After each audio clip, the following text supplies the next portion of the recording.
ओम शांति। आज मीठे बाबा हमें बहुत सुंदर वरदान दे रहे हैं कि हम वो बच्चे हैं जो रावण को नॉलेज के द्वारा पहचान लेते हैं, क्योंकि रावण बहुरूपी है ना। तो रावण के बहुरूपों को हम नॉलेज के द्वारा जानकर उसके अट्रैक्शन से मुक्त रहने वाले हिम्मतवान बच्चे हैं। जान पाते हैं रावण के बहुरूपों को। हाँ, सब नॉलेजफुल है ना। तो नॉलेज होते भी ऐसा तो नहीं कि रावण के बहुरूपों को पहचान ना पाते हो।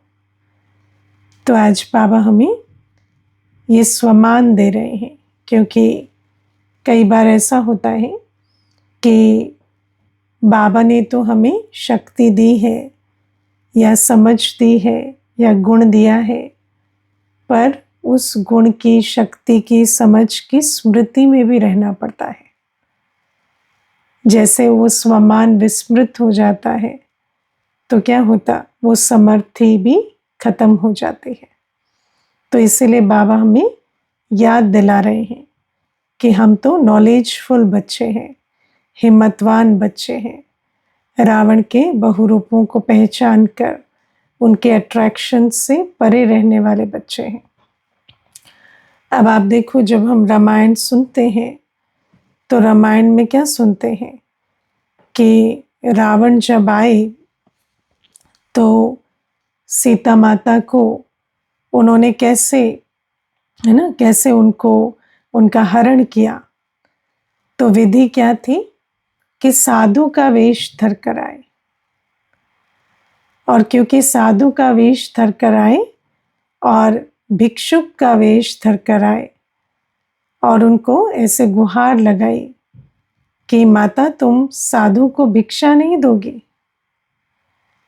तो सीता माता को भी आया कि हाँ, भिक्षा तो देनी पड़ेगी। तो फिर क्या किया कि जो लक्ष्मण रेखा थी उसे भी लांघ कर और रावण के जाल में फंस गई। तो बाबा भी हमें समझाते हैं कि रावण बहुरूपों से आता है और रावण को पहले तो पहचानना पड़ता है ना। बाबा कहते हैं कि रावण के बहुरूप क्या है? काम, क्रोध, लोभ, मोह, देह अभिमान, है ना, भय, ईर्ष्या, द्वेष, आलस्य, घृणा। लेकिन वो जो बहुरूप जब सामने आते हैं तो उसको परखना पड़ता है। ये काम है, ये क्रोध है, ये लोभ है ना। क्योंकि कई बार क्या होता है कि इस पर ना परखने के कारण हम रावण के जाल में फंस जाते हैं।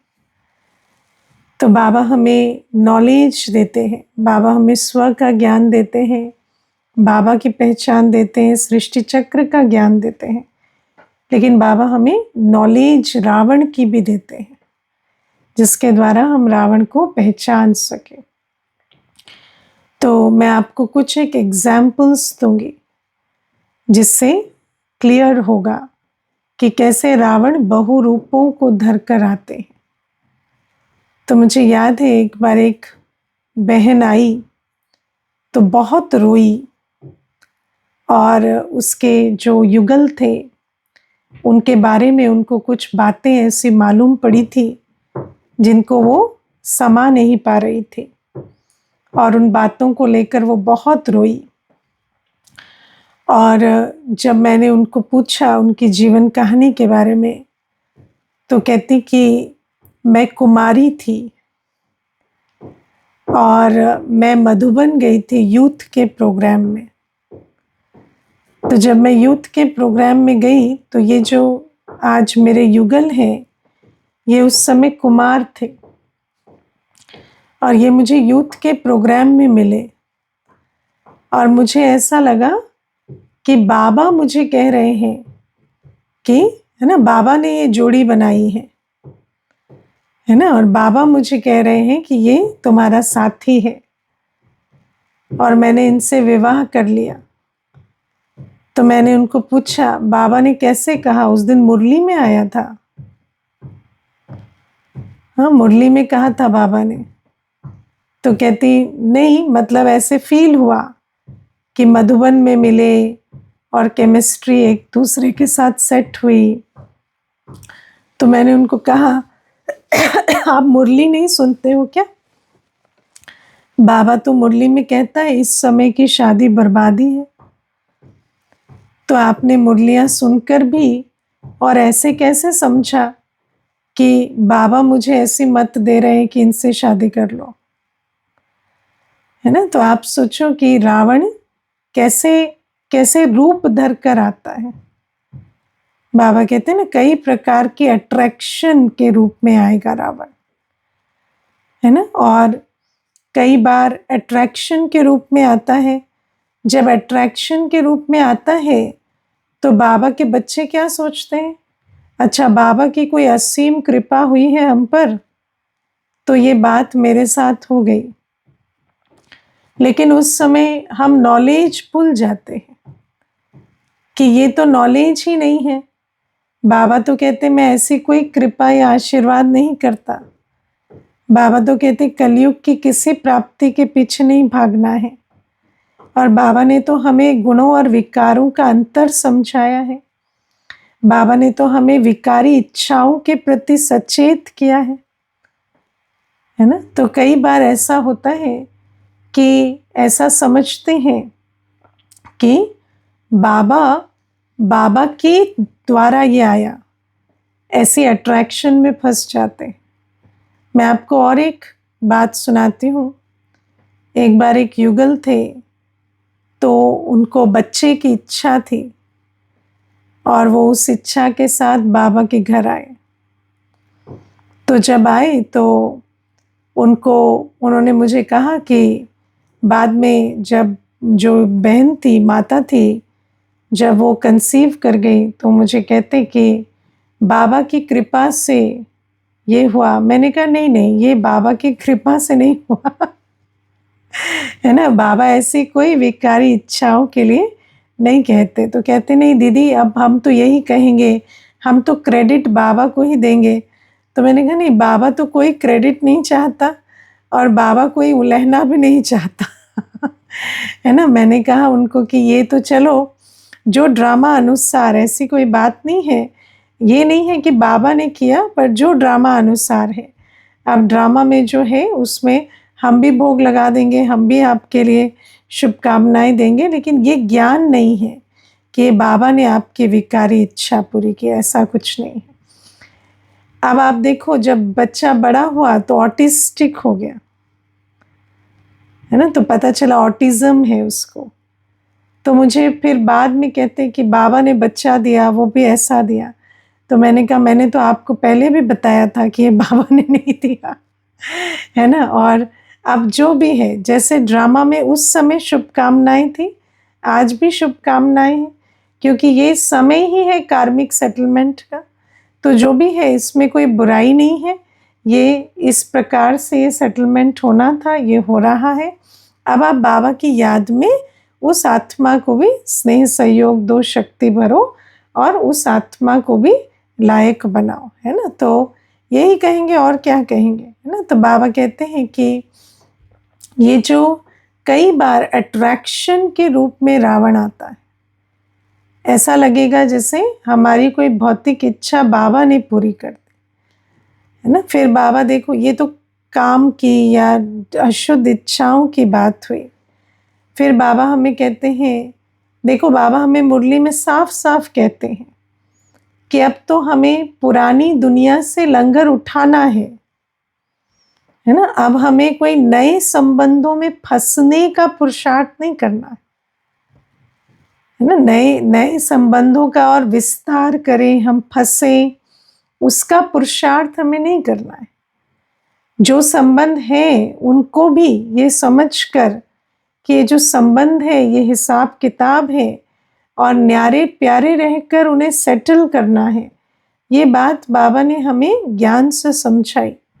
लेकिन अगर हम एक नए हिसाब किताब को एक खुशखबरी समझते हैं तो वो भी क्या है? अज्ञान है ना? लेकिन रावण की अट्रैक्शन ऐसी होती है कि उस अट्रैक्शन में फंस जाते, है ना। या आप सोचो कि कई बार ऐसा होता है, कोई हमें ऑफर मिल जाती है। मुझे याद है एक भाई थे, तो जब वो ज्ञान में आए तो उस समय वो 8 घंटे की जॉब करते थे और अच्छी खासी जॉब थी, पैसे भी अच्छे मिलते थे, परिवार भी अच्छा चलता था, सेवाएं भी करते थे और अच्छा परमार्थ और व्यवहार का बैलेंस भी था। पुरुषार्थ भी कर पाते थे, कमाई भी कर पाते थे, सब कुछ अच्छा था। फिर उनको एक ऑफर मिली जिसमें 13 घंटा जॉब थी और 5 गुना सैलरी थी, है ना। तो 8 घंटे की जगह 13 घंटा थी और सैलरी 5 गुना थी। तो मुझे कहने लगे कि ये ऑफर मैं ले लूं। तो मैंने उनको कहा नहीं, अभी आप ये जो 5 घंटे एक्स्ट्रा निकालेंगे, ये तो ज्ञान योग से पुरुषार्थ से ही निकालेंगे ना क्योंकि और तो ऐसा तो नहीं ना कि नींद कम हो जाएगी या कोई खाना नहीं खाएंगे। तो वो तो पुरुषार्थ से वो टाइम जो है वो निकलेगा, तो आपकी मुरली मिस होगी, योग नहीं होगा। तो आप ऐसे करो, ये जो 8 घंटे की जॉब है ये अच्छी है, इसी में रहो। तो मुझे कहने लगे नहीं नहीं दीदी, 5 गुना सेवा आएगी तो बाबा का सेंटर बनाएंगे, है ना, बहुत वृद्धि होगी। मैंने कहा नहीं, बाबा को बच्चों का पहले बच्चे चाहिए, है ना, फिर बच्चों का सफल कराना है। पर बच्चे पहले पहले ऐसा नहीं है कि सफल कराना है, पहले बच्चा तो पुरुषार्थ करे ना। तो आपका पुरुषार्थी जीवन जो है वो ज़्यादा महत्वपूर्ण है। तो मैंने उनको कहा कि नहीं, हमारी तरफ से तो ये बिल्कुल मत नहीं है कि आप ये 13 घंटे की जॉब लो। पर लोभ, है ना, लोभ ऐसा होता है, माया के अट्रैक्शन ऐसे होते। तो उन्होंने लिया। फिर क्या, बाबा का सेंटर बनाना था, बाबा की मुरली ही नहीं हुई, है ना, ना मुरली, ना योग, ना बाबा, ना सेंटर, ना सेवा, कुछ नहीं, है ना। सिर्फ जीवन क्या रह गई, ऑफिस करना और सोना। और धीरे धीरे क्या है, पूरा संबंध संपर्क भी टूटने लगा। तो बाबा हमें ये बात समझाते हैं कि कभी भी माया की अट्रैक्शन में नहीं पड़ना, है ना। समझो, जहां पर हमारा बैलेंस बिगड़ रहा है, ज्ञान योग का बैलेंस बिगड़ रहा है और लौकिक अलौकिक का बैलेंस बिगड़ रहा है, उस द्वार हमें नहीं जाना। और नॉलेज से जो बाबा ने हमें श्रीमत दी है, श्रीमत का जहाँ उल्लंघन हो रहा है वहाँ माया का वार हो रहा है। और हम काम, क्रोध, लोभ, मोह, अहंकार को कैसे पहचानते हैं? आप क्रोध को जान पाते हो, है ना। क्रोध नहीं करना माना क्या होता है, सारे दिन मुस्कुराते रहना। सारे दिन मुस्कुराएंगे तो काम कारोबार चलेगी कोई काम काज कारोबार नहीं चलेगी, है ना। लेकिन तो कई बार जहाँ पर आपकी अथॉरिटी रखनी है वहाँ रखनी भी पड़ती है, जहाँ बोलना है वहाँ बोलना भी पड़ता है। पर नॉलेज से परखना पड़ता है कि ये क्रोध है या नहीं है। तो क्रोध कैसे परखते हैं, कौन बताएंगे, कौन सुनाएंगे? ये क्रोध है या क्रोध नहीं है, कैसे पता चलेगा? अनम्यूट करो, सुनाओ, कौन सुनाएंगे? अनम्यूट करो, जिसको भी करना। हाँ जी। दुख लेना, दुख देना, दुख लेना, दुख देना, दुख लेना दुख देना तो होता ही रहेगा ना अब आप किसी को दुख देंगे, देखो, कोई सारे दिन बैठा रहे, अब सेंटर की बात बताते, सेंटर पर सेवाधारी है, कुछ ना करे, है ना, बस भोजन पर टाइम से पहुंच जाए और कोई सेवा ना करे, तो उनको तो यही कहेंगे ना, आप यहाँ कमाई करने आए हो या आप जो किया है वो भी खाना खाली करने आए हो, है ना। तो जब कहेंगे तो दुख तो होगा ना उसको तो दुख क्यों हुआ? दुख इसलिए नहीं हुआ कि उनको कहा गया, दुख इसलिए हुआ कि दुख की संस्कार है दुख लेने का। तो जब क्रोध की बात आती है तो क्रोध की परख, इसको हमेशा याद रखना। क्रोध माना अगर हम स्विच ऑन स्विच ऑफ नहीं कर पा रहे,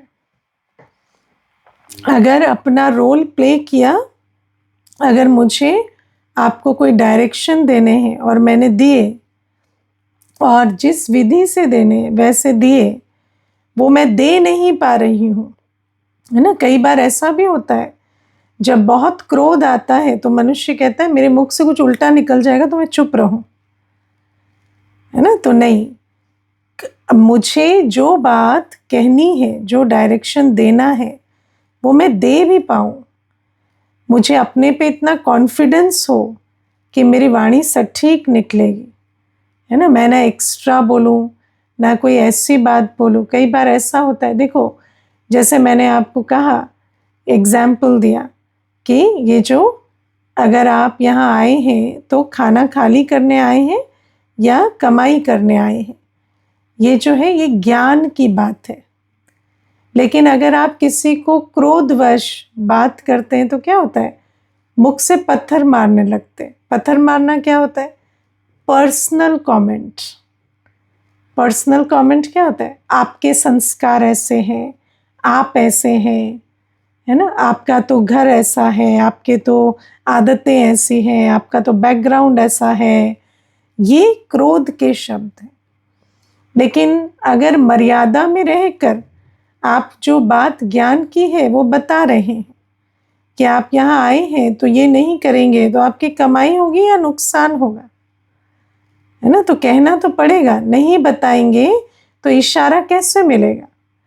तो जो शब्द है वो ज्ञान युक्त होने चाहिए, है ना, वो अज्ञान युक्त होने चाहिए। आत्मा को, आत्मा का अटेंशन, कर्मों की गति का अटेंशन, गुणों का अटेंशन, शक्तियों का अटेंशन, ये तो खिंचवाना पड़ता है।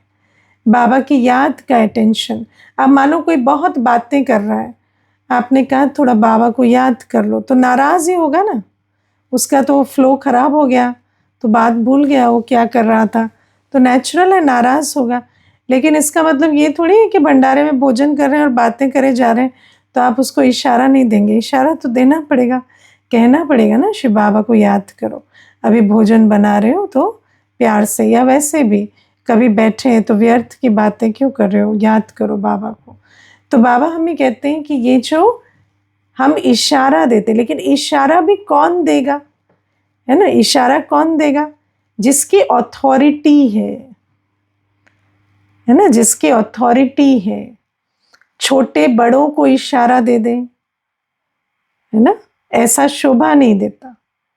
स्नेही सहयोगी जिनके साथ रहते हैं वो थोड़ा बहुत इशारा दे दें तो चलेगा, लेकिन जो जो इशारा भी कायदे प्रमाण देना पड़ता है, वरना क्या है, वो भी क्रोध का अंश हो जाता है ना। क्रोध का अंश क्या हो गया कि मैं इरिटेट हो गई, मैंने उनको देखा वो बात करे, मैं इरिटेट हो गई तो मैंने बोला आप लोग चुप रहें, बाबा को याद करें। तो ये हर बार वो बात जो है वो ऐसा नहीं कि मैंने कोई गलत बात थोड़ी बोली, ज्ञान युक्त थोड़ी बोली, पर आपकी अथॉरिटी नहीं है। तो अथॉरिटी नहीं तो आप क्यों बोल रहे हो, आप वहाँ पर मैनेज कर रहे हो क्या, है ना। तो ये जो बातें हैं ये समझनी पड़ती है। पर जो मैं आपको क्रोध की निशानी बता रही हूँ, क्रोध है या नहीं है वो कैसे पता चलता है, अगर immediate switch on switch off नहीं कर पा रहे, है ना। अगर मेरे को जो भी मैंने शब्द कहा उसके बाद मेरे वो संकल्प स्टॉप नहीं हो पा रहे, या मुझे अंदर फीलिंग आ गई है, या मुझे उनके साथ दोबारा बातचीत करने में वो नॉर्मल जो व्यवहार है वो नहीं हो पा रहा, तो इसको कहेंगे क्रोध का अंश, है ना। तो ये जो कहते हैं ना, क्रोध से खून उबल जाता है, उसके बाद वो जो बीपी बढ़ा वो नॉर्मल होने में टाइम लगता है। तो अगर क्रोध है तो एकदम से स्विच ऑन स्विच ऑफ नहीं कर पाएंगे। लेकिन अगर अभी अभी इशारा दिया और फिर नॉर्मल प्यार से व्यवहार कर पा रहे हैं, चल पा रहे हैं, अथॉरिटी है आपके बोलने की, वो कायदे प्रमाण आप बोल रहे हैं, तो उसको कहेंगे कि हाँ ये तो नॉलेजफुल तरीका है। ठीक है। मोह का कैसे पता चलता है ना, मोह कैसे पता चलता है, जब दुख लिया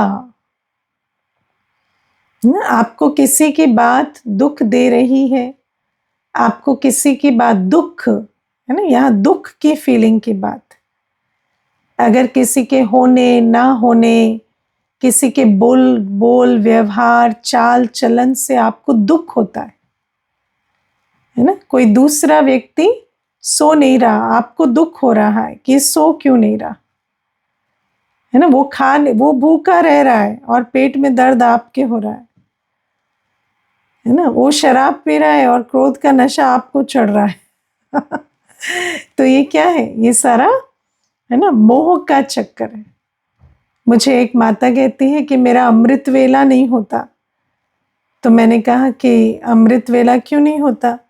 तो कहती रात को 11 बजे से पहले सो नहीं सकते। तो मैंने कहा क्यों नहीं सो सकते? कहती बेटा वापस आता है लेट। हाँ, तो बेटा आता है तो उसको भोजन गरम करके देना है ना। तो भोजन बना कर रख दिया उतना काफ़ी नहीं है, भोजन गरम करके देना है। और बेटा कितने वर्ष का है? 32 वर्ष का, ठीक है ना। और माँ कितने वर्ष की? 55 की। तो मैंने कहा 55 वर्ष की माँ उठ के भोजन 11 बजे गरम कर सकती है, पर 32 वर्ष का जवान बच्चा भोजन गरम नहीं करके खा सकता। ये नियम किसने बनाया? आपके मोह ने, है ना। तो ये जो मोह है ना, वो ना खाए तो हमें नींद ना आए, है ना। उनके किसी भी बात व्यवहार बोल से मेरी अवस्था ऊपर नीचे हो, ये सब मोह है। तो बाबा हमें कहते हैं उसका कारण नहीं देना। कई बार ऐसा होता है कि हम इस बात को रावण को पहचानना डिनाई कर देते हैं। हम कहते नहीं ये कारण है, ये ऐसा है, ये वजह नहीं, ये मोह है। उसको पहचानो, उससे मुक्त बनो, है ना। और हर चीज का पुरुषार्थ क्या है? ज्ञान और याद। लेकिन वो पुरुषार्थ तीव्र कैसे होगा? देखो किसी को पता चल जाता है ना मुझे एक बीमारी है, तो ज्यादा पुरुषार्थ करते हैं उससे छूटने का। और जिसको लगे कि बीमारी नहीं है वो भी सेहत पे ध्यान देगा, पर इतना नहीं देगा।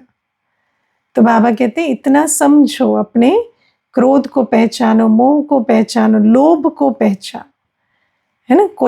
कोई भी कर्तव्य, कोई भी शरीर निर्वाह अर्थ हम कर्म कर रहे हैं, लेकिन अगर उसमें मेरा बैलेंस बिगड़ रहा है ना, बैलेंस बिगड़ रहा है, टू मच, बाबा कई बार मुरली में कहते हैं ना, टू मच पैसे की हबच नहीं। टू मच क्या होता है? कौन तय करेगा टू मच कितना होता है? तो टू मच माना जहां मेरे पुरुषार्थ और जो भी हम कमाई का, जो शरीर निर्वाह कार्य करते हैं, उसका बैलेंस बिगड़ रहा है ना। तो उसको कहेंगे टू मच हो गया, है ना। लेकिन उसको भी परखने के लिए हमें अक्ल चाहिए, क्योंकि कई बार ऐसा होता है कि नाम पुरुषार्थ का होता है, लेकिन क्या हो रहा है कि जो पुरुषार्थ का समय मिल रहा है उसको ठीक से सफल नहीं कर रहे, और ब्लेम क्या कर रहे हैं कि मेरी नौकरी है, मेरा ये है, मेरा वो है ना। तो बाबा ने हमें क्या कहा है? 8 घंटे नौकरी, 8 घंटे शरीर निर्वाह, 8 घंटे पुरुषार्थ, है ना। तो बाबा ने ये हमें डिवीजन, इसीलिए क्योंकि कई बार क्या होता है ना, बच्चे अपने आप को जान नहीं पाते, बहुत देह अभिमान में रहते, तो क्या करते हैं, जो पुरुषार्थ का समय है उसको तो ऐसे ही बिता देते, और या फिर करते भी हैं तो उस इंटेंसिटी से नहीं करते, और जो नौकरी का समय है उसमें कहेंगे हम पुरुषार्थ करते अगर नौकरी नहीं करते, है ना। तो बाबा हमें कहते हैं कि अगर 8-8-8 है तो ये बैलेंस ठीक है ना, इसमें कोई प्रॉब्लम नहीं है। लेकिन जैसे मैंने आपको एग्जाम्पल दिया, 13 घंटे हो रहा है तो उसको क्या कहेंगे? इम्बैलेंस हो रहा है ना। फिर देह अभिमान को कैसे परखते हैं? देह अभिमान को परखते हैं अपमान की फीलिंग्स से, है ना। क्योंकि ये जो विकार होते हैं ये वैसे नहीं पता चलेंगे जब मोह आता है, जब लोभ आता है, जब, है ना, क्रोध चढ़ता है, अट्रैक्शन होती है, देह अभिमान आता है, तो उस समय तो बुद्धि काम नहीं करती ना, बुद्धि परख नहीं पाती कि ये विकार है। तो इसलिए हमें ज्ञान चाहिए परखने के लिए। अपमान की फीलिंग आना, इसको कहते हैं देह अभिमान। अगर मुझे कहीं पर भी अपमान की फीलिंग आई तो इसको देहाभिमान कहते हैं। अब अपमान की फीलिंग कैसे पता चलती है? जब अपमान की फीलिंग होती है ना तो किनारा करना शुरू करते हैं, कटना, बचना, है ना। तो जो नॉर्मल इंटरेक्शन, जो एक व्यवहार संबंध होता है, उसमें हिचक आने लगती है ना। ये कुछ कह देंगे, ये कुछ बोल देंगे, ये कुछ सुना देंगे, तो वो जो एंजाइटी का रूप आजकल तो ऐसा हो गया है देहाभिमान कि कोई कुछ कह देगा, इसका इतना डर लगता है कि एंजाइटी हो जाती है। मैंने कईयों को देखा है ना, कहते हैं हम इतनी सोच चलाते हैं कि हम ऐसा क्या करें जो सामने वाला ना कहे, सामने वाला मुझे कोई कमेंट ना दे, सामने वाला मुझे कोई टिप्पणी ना दे। अरे सामने वाले को टिप्पणी देनी होगी तो वो आप 100 तरीके ये करोगे ना, वो 101वें में दे देगा। आप बच थोड़ी सकते हो। तो आप अपने स्वमान में रहो, है ना। अगर आपको किसी के साथ व्यवहार में, मानो आपका बॉस है, कोई भी है जिसके साथ आपको चलना है, आप स्वमान में रहो, बुद्धि विवेक यूज करके आप सोच समझ कर हर काम करो। उसके बाद कोई टीका टिप्पणी मिली तो हाँ, दोनों चीजें सोचो, या तो वो ठीक है तो करेक्शन कर लो, नहीं है तो फिर उसको लेट गो कर दो। इतना क्या फीलिंग में आना है, किसी ने कुछ कह दिया तो इतना फील हो जाता है, ऐसे आंसू निकल आ रहे हैं, एंजाइटी हो जा रही है ना। ऐसे तो किसी को पता चल जाए तो है ना, फिर क्या है, वो तो आपको बातों से ही तीर मार मार के घायल कर दे। तो ऐसे किसी की कितनी इतनी फीलिंग में नहीं आना होता। तो बाबा हमें कहते हैं कि ये जो देहाभिमान है इसको भी परखो, और नहीं तो रावण की अट्रैक्शन में आ जाते, है ना। फिर बाबा हमें कहते हैं, जैसे एक बात और आज समझेंगे, जैसे सीता माँ का एग्जाम्पल दिया कि रावण उठा कर ले गए, कैसे उठाया, तो साधु का वेश धर कर आया। ऐसे कई बातें हम भक्ति से ज्ञान मार्ग में ले आते हैं, जिसको मोरालिटी बोलते हैं, है ना। जैसे भक्ति में ये अच्छा थोड़ी लगता है, ये शोभा थोड़ी देता है ना। आपको किसी ने कुछ खाने को ऑफर किया, आप उसे मना कर दो, कहते हैं ये शोभा नहीं देता है। लेकिन ज्ञान क्या कहता है? नहीं, ज्ञान कहता है कि भोजन का बहुत असर होता है, तो मैं जो बाबा ने श्रीमत अनुसार बताया वही भोजन स्वीकार करो। और बाबा हमें कहते हैं उसके लिए पोलाइटली मना करना, ऐसा नहीं कि हमें कोई गधा को उठा कर रखना है, नहीं, लेकिन हमें ना बोलना आना चाहिए। तो बाबा हमें ये बात समझाते हैं। लेकिन दुनिया में क्या होता है, अभी मुझे कोई भाई पूछ रहे थे कि हम किसी रिलेटिव के यहाँ जाते हैं, हम दोनों युगल ज्ञान में चलते हैं, तो वो बहुत बार कहते हैं, एक बार हुआ, 2 बार हुआ, 3 बार हुआ, अब हम 4 दिन उनके यहाँ रुके तो तीनों टाइम वो पूछते हैं, हम मना करते हैं, हम अपना बनाते हैं, तो उनको बहुत दुख होता है।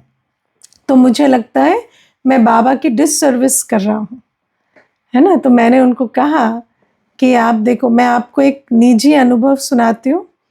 मैं जब बहुत नई नई ज्ञान में चली ना, तो किसी ऐसे रिलेटिव के यहाँ गए, तो उन्होंने बहुत बोला, तो हमने सोचा इनका दिल रखने के लिए भोजन कर लेते हैं, तो कर लिया। तो आपको पता है फिर उन्होंने सबको बोला, पहले तो सिर्फ मुझे बोला, फिर सबको बोला, इनका है ना ऐसा कुछ नहीं है नियम वियम, ये तो ऐसे है ना बोलते हैं, पर ऐसे बहुत जोर डालो तो खा भी लेते हैं, ऐसा कुछ नहीं है, ये सब ढकोसला है ना। तो मुझे बाद में पता चला, मैं कहाँ इनका दिल रखने चली थी, हाँ इन्होंने तो तो ये जो बातें हैं ना, इनको हमें समझना होता है। तो वहाँ वो जो पहला अनुभव मुझे हुआ ना, तो मुझे समझ में आया कि नहीं, इन चक्करों में नहीं पड़ना होता। तो बाबा हमें समझाते हैं कि कोई भी जैसे मोरालिटी है ना, कोई कहे बार बार बार बार तो नहीं। और दूसरी बात बाबा ने कहा, मर्यादा की लकीर के अंदर रहो। आपको पता है हमारे लिए मर्यादा क्या है? माता पिता के घर के सिवाय किसी भी ऐसे गृहस्थी जो विकारी जीवन में हो, उनके यहाँ हम रात नहीं ठहरते, समझे। तो ऐसे 4-4 दिन जाके, है ना, भिखारी गृहस्थ में ठहरना, है ना, फिर वहाँ भोजन पानी बनाना, ये हमारी मर्यादा नहीं है। तो कोई ऐसे संबंध होते हैं, भाई होते हैं, बहन होते हैं, हम जाएं विजिट करके आए, समझे, ऐसे नहीं कि रात ठहरे। और माता पिता क्या है, वो तो बेचारे क्या करेंगे, उनको तो है ना, कहेंगे नहीं ऐसे चलो तो ऐसे चलेंगे, वैसे चलो तो वैसे चलेंगे, या मानो वहाँ पर थोड़ी जिद भी करनी पड़ी तो कोई बात नहीं, वो माता पिता का हिसाब अलग होता है। तो बाबा हमें कहते हैं इस प्रकार से हमें मर्यादा के अनुसार चलना है। जहाँ मर्यादा उल्लंघन होती है वहाँ रावण हम पर वार करता है।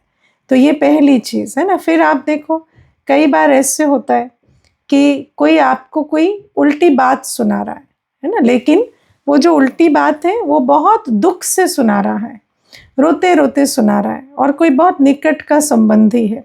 मैं आपको इसका भी एग्जाम्पल देती हूँ। एक बार एक माता थी, कहती दीदी मेरी माँ ने शरीर छोड़ दिया, अब सिर्फ मेरे पिताजी हैं और मैं एक ही बच्ची हूँ। तो आप पिताजी जो है वो बड़े कड़वे रहते हैं, है ना, सारे दिन उनके अंदर ये है कि मेरे घर वालों ने ऐसे किया, फला ने ऐसे किया, उसने ऐसे किया। तो उनके अंदर कोई खुशी की बात नहीं है, उनके अंदर बहुत कंप्लेंट्स हैं। तो वो क्या करते हैं, रोज़ 4-4 घंटे मुझे वही वही बातें रिपीट पे सुनाते रहते हैं, और वो बहुत गंदी भाषा भी बोलते हैं, जैसे गाली देकर उसको रेफ़र करेंगे जिसने उनके साथ जो भी उनको लगता है गलत किया। तो कहती कि मैं ज्ञान तो सुनती हूँ पर मेरे ना कानों से ऐसे खून निकल रहा है वो बातें सुन सुन के, और मुझे अब ऐसा हो गया है कि अब पिताजी का कोई है भी नहीं और मैं कैसे उनको मना करूँ, वो बेचारे कहाँ जाएं अपने दिल की सुनाने, है ना। तो मैंने उनको कहा कि लेकिन आप ये जो कर रहे हो, ये जो 4 घंटे आप उनकी बातें सुन रहे हो, इससे इसका पॉइंट क्या है, क्यों सुन रहे हो। तो कहती अब दिल हल्की हो रही है। मैंने कहा कहाँ हल्की हो रही है, 4 घंटे से 3.25 घंटे हुई क्या, नहीं हुई ना। तो आप ये जो इतना सुन रहे हो तो उनकी तो दिल हल्की नहीं हो रही है, आपकी भारी हो रही है। तो ये ज्ञान नहीं है ना। आप उनकी दिल हल्की करने की जो विधि है वो उनको ज्ञान सुनाओ, ना सुने तो आप अपना बचाव करो। तो फिर उसने बहुत ऐसे दिल पर पत्थर रख के, है ना, और बोला उनको कि नहीं पापा मैं आपकी बात नहीं सुनूंगी, और आप अगर किसी की भी निंदा करोगे तो मैं फ़ोन रख दूंगी। तो पिताजी ने उसको इतनी गालियां निकाली कि तू भी ऐसी है, तू भी अब आप विचार करो कि मनुष्य का क्या हाल है, और हम क्या सोचते हैं कि हम उनकी मदद करें। नहीं, ये मदद नहीं है। लेकिन ऐसे चक्रों में फंसकर रावण हमें बहुत तंग करता है। लोक लाज, है ना, कौन क्या सोचेगा, कौन क्या करेगा, नहीं, या बहुत अगर ऊपर से प्रेशर आए। मुझे एक माता कहती थी दीदी मेरे युगल और मेरी सास सारे दिन मुझे कहते हैं कि तूने पवित्रता की बात करके हमारा घर बिगाड़ दिया, है ना। कहती कि हमारा घर खराब हो गया। वो ऐसे, मेरे युगल तो ऐसे होते हैं जैसे उनको हार्ट अटैक पड़ जाएगा दीदी, और ऐसे बिल्कुल ऐसे ऐसे करते हैं कि तुम क्या कर रही हो, हमें कुछ समझ नहीं आ रहा। तो तो कहती दीदी कभी कभी ऐसा लगता है कि पता नहीं सही में हमने कुछ पाप तो नहीं कर दिया, कोई ऐसा तो नहीं कि वो कहते हैं नर्क में जाओगे तुम, और ऐसा तो नर्क में ही तो नहीं चले जाएंगे, है ना। तो आप सोचो कि रावण कैसे खींचता है, इतना प्रेशर बिल्ड करेंगे, है ना, साम दाम दंड भेद, है ना, रोना नहीं तो चीखना, चीखना नहीं तो, है ना, ऐसे हार्ट अटैक पड़ रहा है हमें कुछ और कुछ और। उसके बाद कई ऐसे कहेंगे हम सबको बुला लेंगे, तुम्हारी बदनामी कर देंगे। तो डर के रूप में भी बहुत रावण को, है ना, शय मिलती है। तो बाबा कहते हैं कि इन सब बातों को ज्ञान से परखना होता है। ज्ञान क्या कहता है, अगर ज्ञान का पट्टा मजबूत है तो मुझे क्या करना है उसमें डाउट नहीं होता। क्योंकि क्या होता है, जब ये सारे प्रेशर बिल्ड होते हैं ना, तो उस समय पर हमारा जो कांटा है बुद्धि का वो उस तरफ मुड़ने लगता है। लेकिन अगर हमारा ज्ञान का पल्ला भारी है ना, मुझे अगर क्लैरिटी है कि नहीं, नॉलेज ये कहती है मुझे यही करना है, तो फिर मुझे उस तरफ से कोई भी बात प्रभावित नहीं करेगी। फिर बाबा हमें कहते हैं मर्यादा की लकीर को कभी क्रॉस नहीं करना। कोई भी बात, कोई भी परिस्थिति अगर मेरे डिसिप्लिन को खराब कर रही है ना, बाबा कहते हैं सबसे बड़ी परख माया की क्या है? अगर किसी भी बात से मेरी मुरली छूट रही है, योग छूट रहा है, क्लास छूट रही है, मेरा भोजन अशुद्ध हो रहा है, मेरे व्यर्थ संकल्प चल रहे हैं, तो मुझे उस बात को छोड़ना है, अपने नियम मर्यादा को नहीं छोड़ना, है ना। और उस बात के चक्कर में पड़ गए, उस बात में लॉजिक ढूंढ लिया, कारण ढूंढ लिया, तो फिर नियम मर्यादा जो है सब पीछे रह जाएंगे।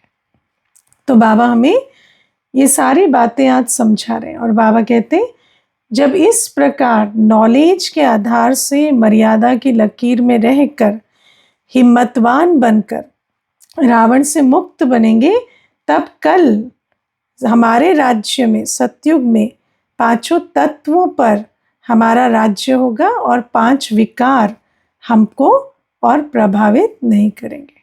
ठीक है। ओम शांति।